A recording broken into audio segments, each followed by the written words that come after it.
guys! Welcome back to my channel.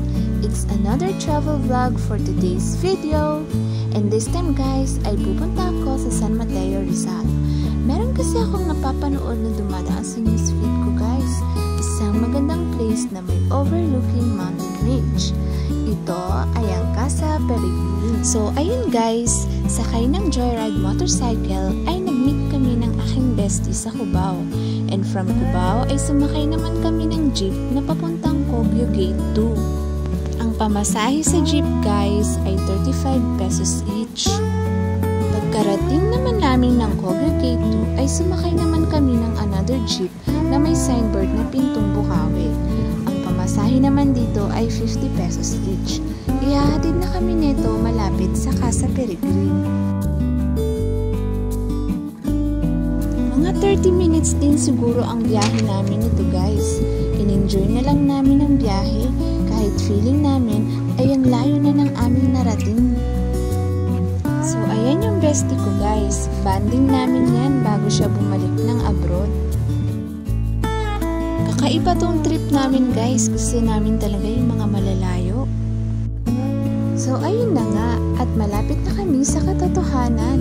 Pero akala lang namin yun kasi babaybayin pa namin itong daan papunta sa Casa Peregrine.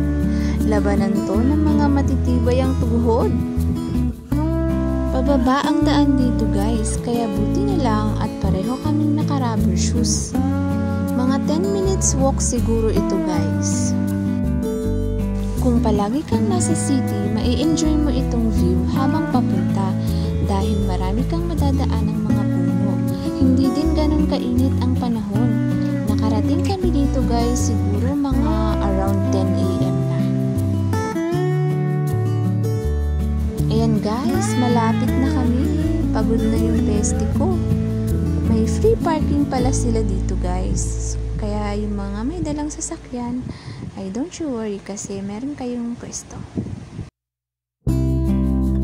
So excited na nga kaming makapasok. May 50 pesos entrance fee pala sila dito guys.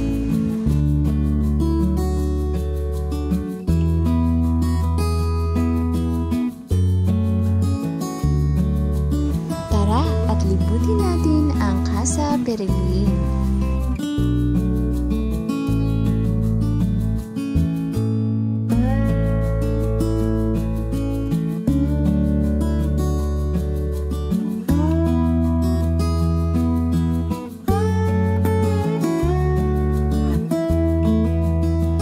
Perfect spot din nga pala to guys para sa prenuptial photo and video shoot.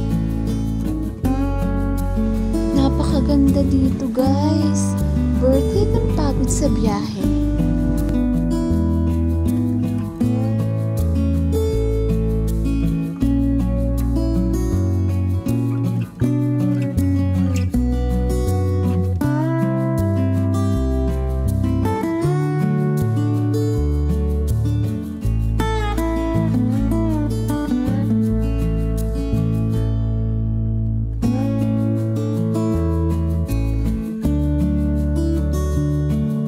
Sobrang ganda. Nakaka-relax talaga oh. Excited na ako mag-picture-picture.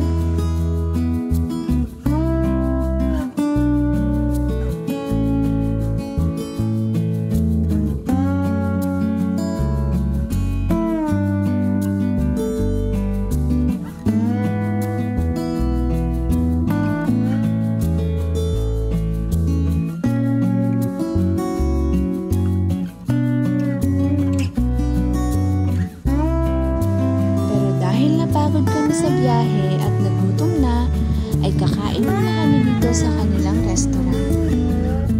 Bawal nga pala magdala dito ng pagkain guys ah. Naghanap kami ng mauupuan, syempre doon dapat sa tanaw yung kabundukan. Ang perfect na moment na to guys. Sobrang relaxing and rewarding. So ayan, umorder na kami ng food. Kakaiba pala yung adobo nila dito guys. Parang crispy pata. And habang kumakain kami ay merong nangharana sa amin. Syempre, kailangan natin magbigay ng tip. Hulaan nyo nga guys kung anong kinanta nila. Bibigyan ko ng 50 pesos GCash.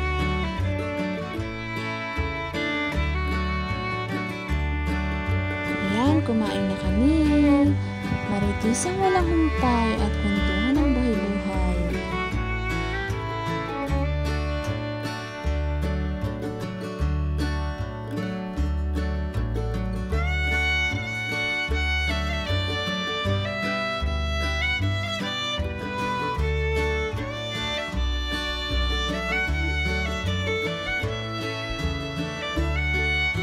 Tapos namin kumain guys ay nag-CR muna kami. So dito kami syempre sa tama.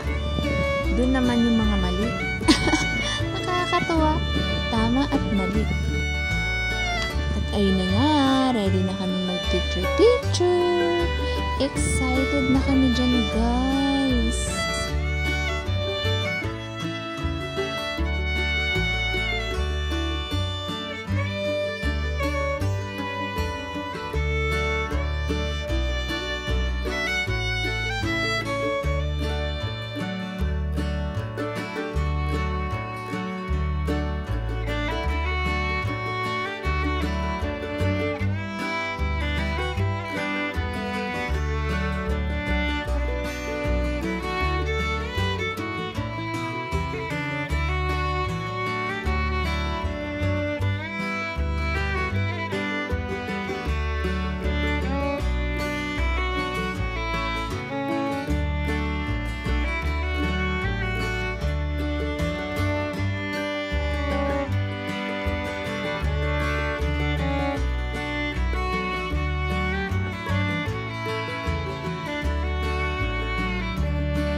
pagkatapos ng 5 oras ay nag-decide na nga kaming umuwi. Sobrang na-enjoy ko ang lugar na ito. Kaya ano pang hinihintay nyo guys? Visit na rin kayo dito sa Casa Peregrine at hindi kayo magsisisi.